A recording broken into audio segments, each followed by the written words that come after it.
Hello everyone, welcome back to the channel. First things first, this is the same room that I've been recording in other weeks, but me and my wife painted it a wonderful blue with some black trim on the doors, and yeah, here it is. Reorganized the place a little bit, furnished it, put some plants in here. If you think it looks good, please leave a comment. If you don't, then don't say anything. Um, this week, for the Freaky Draft League Week 7, you know what's going on at this point. We faced Riley. Going to be a little bit different this week when we talk about it, because here's Riley's team. We got our ass handed to us. Spoilers. It was bad. And because we were painting this room, I took all my stuff upstairs and set it up and went to go check back the recordings afterwards, and I didn't set my shit up right. So there was no commentary. There was no voice, and all it was soft background music and, you know, Pokemon Showdown sounds. So I almost, because we lost so poorly, like I played terribly, I almost didn't want to post anything, but I don't think that's in the spirit of what we're doing here. What we're trying to do here is get better and share and, you know, improve. And win or lose, we're gonna post. So we can't get a live reaction of my thoughts in the actual game because there was no, the clip was busted. But so what I'm going to do is I'm going to go back in the game and we're going to figure out what went wrong, right? I think we had a good game plan. We had 2 different game plans I think were good. And maybe 3 possible ones that would have worked really well. But in the midst of everything, the team was a little bit different than I thought Riley was going to bring, and we didn't adapt very well. So what we're going to do is we're going to go through and watch the games and figure out what went wrong, what we could have done, and try to learn a little bit. So that's the goal for today. Okay, so let's start talking about what we expected and what went wrong. So here are the teams on the screen. My team in the bottom right. We know at this point, Dragapult, Sneasler, Tornadus, Latios, Iron Crown, Indeedee, Heatran, Scizor, Rabsca, and the GOAT, Sudowoodo. Hasn't been that good so far, but we like him a lot. On Riley's side, he has essentially 2 modes. Sun, Tailwind, or Sun, Trick Room, right? You have Torkoal that sets up the Sun. You have Murkrow that has Prankster. So it has a advanced stage of priority for its non-damaging moves, so it can do Sunny Day, it can do Rain Dance, it can do Tailwind, all before anything else attacks. Thunder Wave to Quash, all sorts of stuff. So Murkrow, with one of these 2 modes, Murkrow's either coming or Trevenant's coming to set up Trick Room. Trevenant is a new addition that Riley added this past week, so I was definitely on the lookout for it. With the Trick Room mode, you see more of a Trevenant, Rhydon, super bulky Rhydon, Torkoal using Eruption before anything else can move, because it's the slowest Mon, maybe in the game. It's at least fully evolved Mon.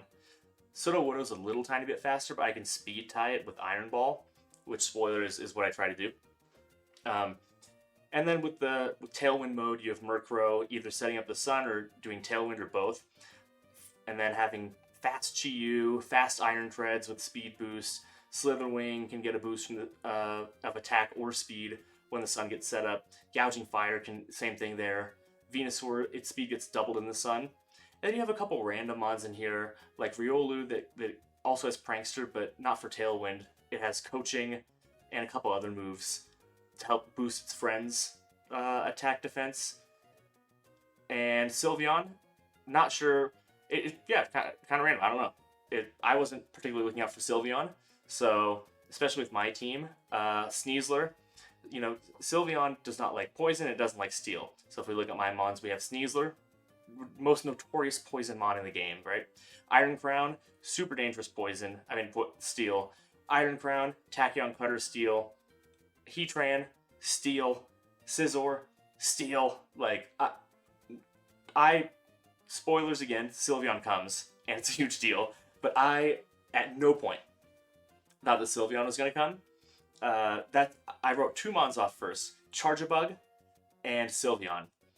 And, yeah, it came back to bite me a little bit. So, let me go to... Where are we at? Oh, hold on. So, here is what I came down to, crossing off the mons I didn't think would come. Venusaur, I don't know why, didn't think it was coming. Riolu didn't seem like the best choice here. Sylveon, like I just explained, didn't think it was coming. Charge Bug, no. Everything else here on the table, right? And how on the bottom right, you can see the ones that I kind of put out for myself. Because Sylveon's not coming, I don't need Iron Crown. Because Sylveon's not coming, I don't need Scizor. Iron Crown, Scizor, Rapska, they don't like the sun. And so they're not coming. I could have brought them with Terra Water or something like that, but I didn't want to have a guaranteed Terra Hog on the team that needs Terra just to survive, because I might need that for something else.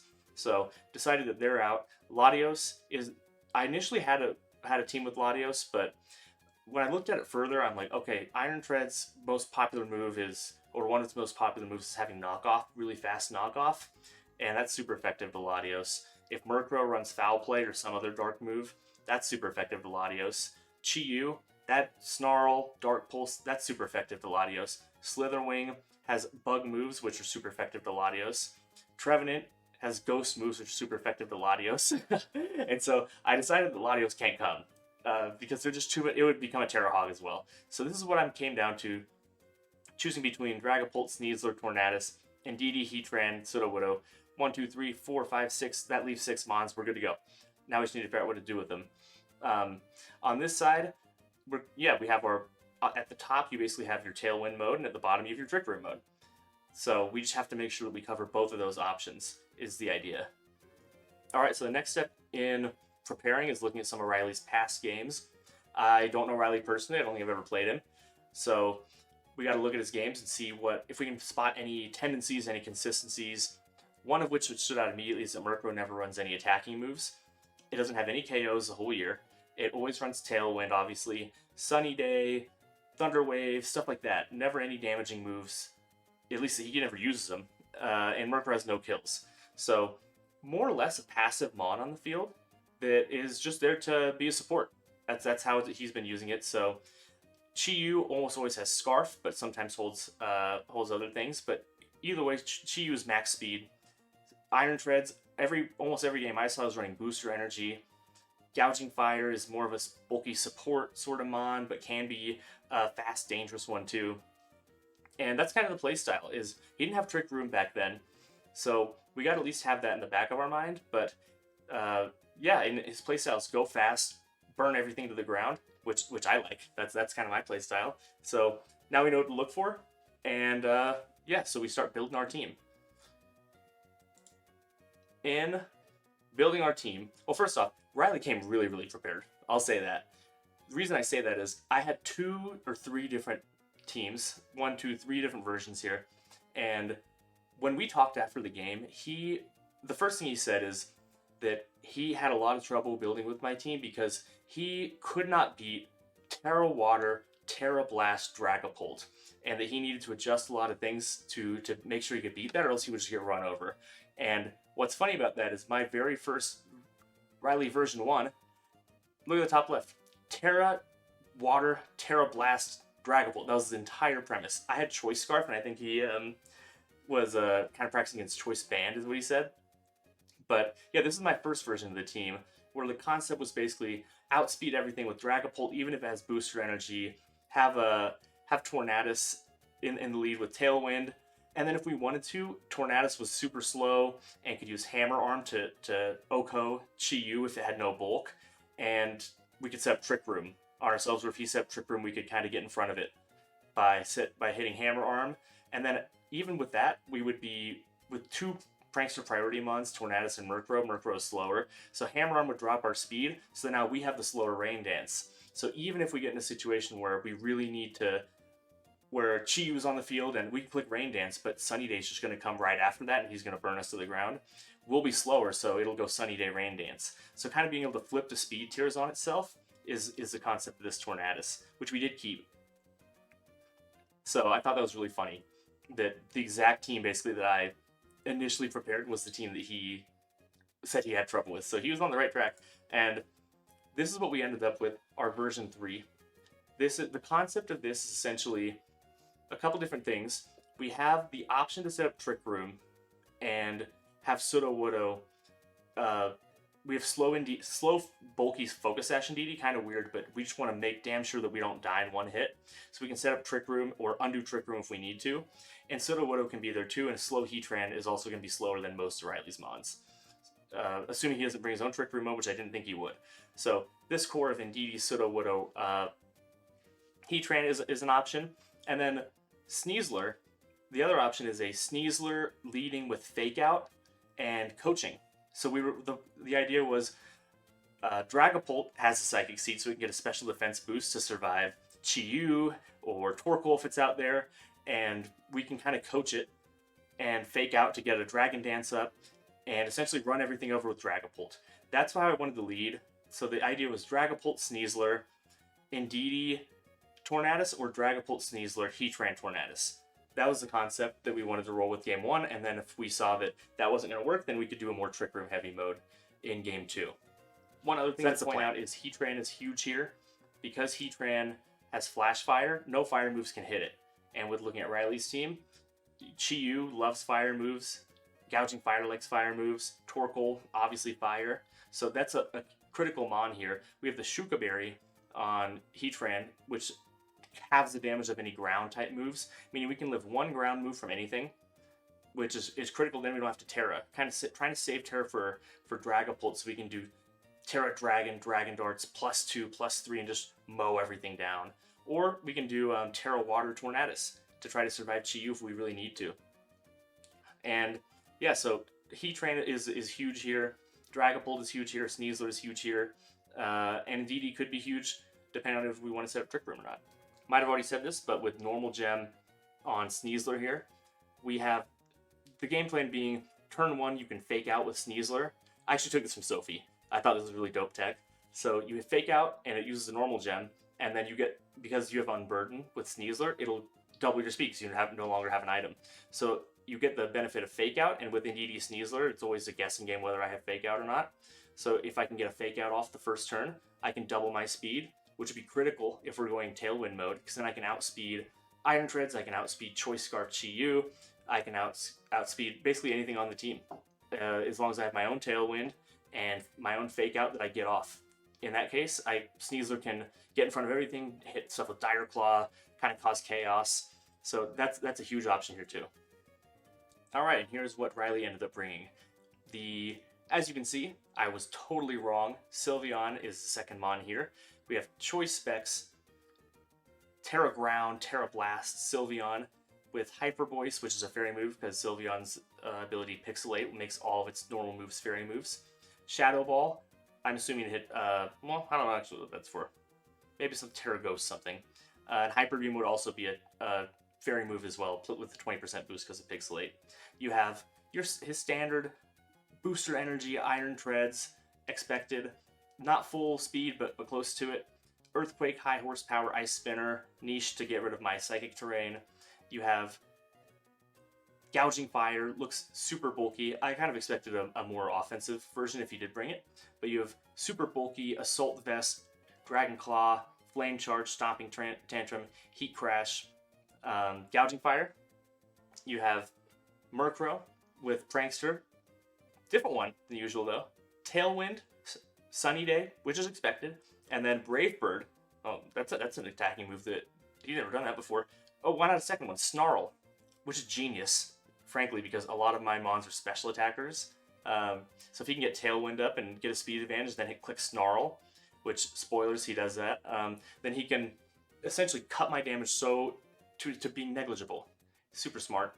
We have Slitherwing. Murder Moth is what he calls it, with Psychic Seed. This is the second week in a row that somebody's used Psychic Seed against me, so maybe Indeedee will have to take a seed a couple times to stop that from happening. I'm tired of people using my Psychic Terrain against me. That's not fun. I get to use it. You don't get to use it. But it is Low Kick, Wild Charge. He said to take out Tornadus if he needed to. Leech Life and Protect. Looks like a bulky attacker. Not much speed here. And then a Focus Sash, Terra Fairy, Chi-Yu, with Heat Wave, Dark Pulse, Snarl, Protect. So, it can live one hit, it can Terra Fairy, wreak havoc on Dragapult, and with or without Terra, really. It can completely ignore my Dragon Darts. If the end game ends up with Sylveon in the back or Chi-Yu in the back, and I don't have enough boost to get through with Phantom Force, then we could run into some problems here. And I don't know if we went through all the moves on mine, so let's do that real quick. You have Dragapult with Dragon Darts, Dragon Dance, Phantom Force to be able to hit stuff if it's Fairy or Steel or something, and Protect to live. Fake Out, Close Combat, Dire Claw, Coaching, No Protect, Sneasler, Terra Dark. You have Indeedee, Focus Sash, Expanding Force, Terra Blast, Imprison, Trick Room. So it can stop Trick Room with Imprison, or it can set it up itself. You have Heatran with Power Gem to take out. It can one-hit Chi-Yu. At full power, it can one-hit Chi-Yu. It can one-hit Slitherwing with Heat Wave. It can almost 60%-ish with Power Gem to Gouging Fire. It can one-hit Heat Wave Iron Treads, which is hard because Iron Treads can kill it in one hit. But if you get that Heat Wave off, then it'll kill it in Sun. And then Tornadus is our Tailwind, Hammer Arm, Bleak Wind, and Rain Dance. We talked about that. Sudowoodo, Rock Slide, Head Smash, Hammer Arm. Copycat is fun. You can, if he did set up Trick Room, I had Copycat there to roll a 50-50 tie to undo Trick Room if I needed it, because it'll copy the last move that was used. And naturally, the last move that would be used is Trick Room. People don't usually protect the turn after they set up Trick Room. Why would they do that? They were setting up Trick Room to get a speed advantage. They have the speed advantage now. They're going to attack. And before they can attack, if Sudowoodo's slower, then you can do Copycat and completely reverse Trick Room immediately, which is cool. And Hammer Arm to lower my speed even more if I needed to. If I wanted to guarantee that I was slower than Torkoal, I could just hit Hammer Arm, and now my speed is 11. 11 total, which is crazy. So, alright, now we know the game plans, we know the sets, we know all the stuff. Gworf, let's get going. Let's watch some games, right? Here is the team preview. We already know exactly what everybody brought. So let's get into some gameplay, and we're going to figure out what went wrong with my strategy, what it could have done better, why we lost, and how we could have prevented that. So we're going to try to learn a little bit, try to get better. We're definitely going to do the initial plan of Sneasler and Dragapult with Fake Out to try to get an Unburden boost. And in the back, we're going to need our own Tailwind, right? You can see by Riley's Mons, there's no possibility of Trick Room here, and he had brought all his fast Mons. So we're going to need our own Tailwind, so we're going to bring that in the back with either Heatran or Indeedee. Time going down, I am deciding between Heatran and Indeedee. Indeedee sets up the Psychic Seed, the Dragapult's holding, which would help against Sylveon in the back, but then how do I get through Sylveon? And, oh, maybe Indeedee would be good against Slitherwing because it's a fighting type and Expanding Force could be good. Well, Heatran would be good in this game. And I'm running back and forth, and I'm running out of time. I see there are 3 seconds left, and I panic and hit, instead of Heatran Tornadus or Indeedee Tornadus, I just hit Indeedee Heatran, and the game started. So that's what we have. We have Sneasler, Dragapult, and accidentally Indeedee and Heatran in the back, and we're going to try to find a way to win this game. Because, you know, we kind of have to think on the fly about a game plan here. First turn, I'm going to fake out one of these 2 Mons. Terras are right here. Terra Ground on the Iron Treads. Terra Ground Sylveon. Terra Steel with the Gouging Fire. Terra Ghost Murkrow, which is important. Terra Fairy Chi-Yu. And with this initial move, I need to land my fake out, right? That's, if I don't land my fake out, I lose the speed advantage immediately because he's going to set up Tailwind. The question is, does Murkrow Terra Ghost or not? I guess that it would, which I shouldn't have. In practice, Zach had Terra Ghost this exact same lead. And what we determined is that faking out Murkrow is the best move, because then he at least has to use Terra. And then that'll be helpful later in the game. Whenever Chi-Yu can't Terra, or whatever else in the back, Sylveon here would be huge to not be able to Terra, because then it basically can't do much damage to Heatran in the back. So because I have Heatran and Indeedee, it would have been huge to hit this fake out, and I faked out the Iron Tread slot. When I should have just made him at least waste his Terra, that would have helped out a lot. He sets up Tailwind, Protect. We set up a Dragon Dance. Now we have no speed advantage for turn 2, and he has 4 turns of Tailwind, and we can't counter that Tailwind because we don't have our own, right? So I was scared of Iron Treads one-hitting my Sneasler, which it definitely would have with Earthquake or High Horsepower, so I Terra Dark, try to preserve it. Protect my Dragapult. And I honestly, I don't know what the game plan was here. But, as you can see, you know, Murkrow has Brave Bird, which we didn't expect that. I think I had close combat into the Iron Tread slot, saying, okay, look, I didn't make you waste your Terra that turn, but I'm going to make you waste it this turn. I bring out Ndidi, and this is actually a good move here, because I set up Trick Room. They have Tailwind up, and I figured we have Phantom Force going up here. So now, even though I'm slower with Dragapult because they have Tailwind up, Phantom Force will now go second. They can't hit Dragapult when I'm in the Phantom Dimension, and so by the time Dragapult will go last or second last, and so Murkrow and Iron Treads will have gone already, and so I have a free hit with Dragapult. I'll go last, and Indeedee will be the slowest one on the field. So this Trick Room actually does a whole lot. I'm happy about this one. I think this was honestly my best chance to get back in the game because I didn't have my own Tailwind. Snarl on Murkrow, if you saw right there. It didn't hit, but it's important. Earthquake, super smart because Murkrow's flying type. Does a lot of damage to Indeedee, but it lives. And Heatran. So now, 2 mons to 4. We have Heatran, we have Indeedee. We try to take out Murkrow. Terra Blast. My only way back in the game was to get through these Trick Room turns and burn everything down, which I think Riley sees that because he's protecting and trying to stall them out. We have 2 slower mons. Expanding Force, which I don't have Psychic Terrain, so it doesn't hit the Iron Treads. And I was hoping to get a switch there with Iron Treads into maybe a KO with Gouging Fire. He uses Earthquake, kills his own Gouging Fire, which is crazy, and kills my Heatran and Indeedee. So managed to get through if I would have right there on that last turn. Let's go back. Skip turn. This one, what I should have done is I should have Heat Waved, because I don't. What does this Gouging Fire even have? Like, what could he have done? Dragon Claw, Flame Charge, Stomping Tantrum, Heat Crash. So it could have Stomping Tantrumed. But then, I don't know. Maybe I still would have lost. But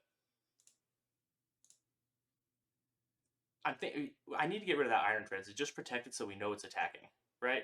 So at the very least, I should have Heat Waved or done some sort of, or maybe Expanding Force with Indeedee into Iron Treads, and Heat Wave and Power Gemmed the Gouging Fire. That I think would have given me a little bit better chance. But we're in a bad position here, and yeah, Riley takes game 1. Doesn't feel good, but that's what it is. So game plan 2, we have a couple options that I'm thinking through. I'm thinking, okay, well, that didn't work out well, but you didn't bring your Tailwind. You didn't really get to execute your game plan. So the question is, do I execute my game plan of having Tailwind in the back, or do I pivot to like a Trick Room mode? Because what if I get Trick Room seem to work pretty well, I'm thinking, and we could have Trick Room, Heatran, Sudowoodo, but he also knows. Yeah, I don't know. I don't know what I was thinking about. I don't do that. So, I don't do Trick Room. I do regular. I think I do my regular idea here. Okay, so I paused and watched this game back to try to figure out what my plan was. Couldn't remember, and honestly, don't think there's a whole lot to learn here, but there's a little bit. My game plan was not great. I should have went with my initial game plan with Tornadus in the back like I planned, which I honestly think could have worked, or done Trick Room. What we did instead is, which I don't know what I was thinking exactly, is Tornadus Indeedee. The concept being, my first thought I remember being was, is he going to run back Iron Treads? If he runs back Iron Treads, I need to have something for that, because my last thing didn't really work that well, which I still think it would have been okay, but if I just faked out the correct slot. But I decided that I needed to have coverage for that, and I thought my best coverage was leading Indeedee, Tornadus, and so I could Terra Ground, Terra Blast the Iron Treads under Tailwind, because I had Focus Sash, I would always live one hit, and kind of go from there with Heatran in the back to have just general coverage toward the team, and Sneasler, not sure why, honestly. So Sneasler is not very good unless I preserve Terra, but I think I was kind of panicking, honestly. So we lead here. We don't have Iron Treads in the front. We have Slitherwing, and I think I Expanding Force here and set up my own Tailwind. Or no, I Bleak Wind, because I want to stagger. My whole plan was right here was I'm going to stagger Tailwind, so I want him to Tailwind so I can Tailwind second, which I always like to do. and he doesn't. He uses Snarl, and essentially this is going to come down to this is the Snarl game. He's going to click Snarl every turn and knock my special attack down to the point where I can't really take anything out. And his mons are so threatening with Slitherwing and Chi Yu, and I think he has with Terra Ground, Terra Blast, Choice Spec Sylveon in the back, that he's essentially going to run me over by hitting Snarl and lowering my special attack every time I switch to Heatran, hoping that he's going to hit Heat Wave. He doesn't, he hits Snarl. I'm like, oh fuck, he has Snarl. And now we have Sylveon here, which, had I Terra'd yet? If I hadn't Terra'd yet, then this might have been a good time to Terra, because obviously he's going to Terra Ground, Terra Blast my Heatran. So if I can look at one thing that I have here that I could have done, right? We hadn't Terra'd yet. No, we hadn't Terra'd. And so we could have, I've Terra'd Dark Heatran, which is just a generally good type against his team. I think at this point I realized that I didn't do that because my special attack had already been dropped once and it was about to be dropped again to point to half with another Snarl, which was inevitably going to come out before my Heatran can attack. And I think I was just hoping to save it for something else, but I didn't see a lot of value in Heatran, so I didn't Terra, which means I'm going to die to this. Snarl takes out Indeedee, lowers my Heatran's special attack to half. I'm actually faster than the Sylveon. Must be slow bulky, which I think is bulky and super strong, like max special attack. I have Sneasler and Tornadus in the back here, and yeah, this Sylveon is locked into Terra Ground, so it's obviously going to Terra Ground my Sneasler. So I have two options here. I can basically close combat the Sylveon and Bleak Wind. Hope I hit the Bleak Wind and hope the close combat, the combination of both would take it out. But I'm looking at the different mons and I'm saying it's 2-4 already. I can't afford to drop my special defense or defense through close combat. So I'm just gonna hope that Dire Claw plus Bleak Wind kills, or that I get a status like Paralyze or Sleep, which I do. I get Para. Bleak Wind hits, critical hits, 2% health left on Sylveon, and Terra Blast into Sneasler. Didn't get the paralyzation there, which means the game is effectively over right here. Yeah, essentially how it goes. I was hoping that Chi was locked into Snarl, so it would either be a switch that turn, or just snarling my Sneasler, and I could kind of take from there. But it was Focus Sash actually, so it could change moves. And switches to Murkrow, Dark Pulse, missed the Bleak Wind on Murkrow. Sad because we could have got another kill there to help with Tornadus's stats there. He sets up Tailwind, Dark Pulse, and the game's over. So with this one, I think if I'm looking back on it to try to learn something, I'm thinking that I should have just went with my original game plan or done Trick Room, right? And not try to do something entirely different in a panic, because Indeedee just wasn't the move here, right? In really either game, with Murkrow and Chi Yu and Iron Treads resisting it, Indeedee should have stayed home. Both games, it really should have been Dragapult, Sneasler, Heatran, Tornadus, or we should have done a Trick Room mode with Heatran, Sudowoodo. And Indeedee would have came to that, I guess, to set up Trick Room. But I think that's what we've learned. I think we've learned that Snarl is a problem, right? That's number one. That we have game plans for a reason, and try to do that instead of trying to wing it, because you see, really the Sylveon threw me off a lot, and I was worried that I would get to an end game where Dragapult couldn't take over because it would be hit by Sylveon. But that's why I put Phantom Force on it in the first place, is so that I could get through any Terra Fairy or Terra Steel mons. So I think it would have worked out if I would have done my game plan either time, but alas, we did not. Riley played extremely well. Very impressed with their ability to do hyper offense, but in a way that has enough bulk to survive. Also, the misdirection is really good too, because everybody's expecting Choice Scarf Chi Yu, and Focus Sash is the ability to do misdirection while also keeping the same general game plan is really impressive. And the double attack Murkrow is also crazy too. Not running any attacking moves the whole year, and then doing double attack Brave Bird Snarl is really smart, because that plus Sylveon being here really threw me off. So really good prep by Riley. He was always prepared for both of the teams that I potentially was going to bring, which is funny. So respect. We move on, right? We've learned what we did wrong, and yeah, we just need to make choices faster. Go with the original game plans. Be ready for snarl. Don't assume that these passive non-attacking mons are running 0 attacking moves, and yeah, that's kind of the thing. So I think we've learned a lot, and we move on. We're 4-3. We're facing Joseph next week, and hopefully we turn it around. All right. Until then, see you guys.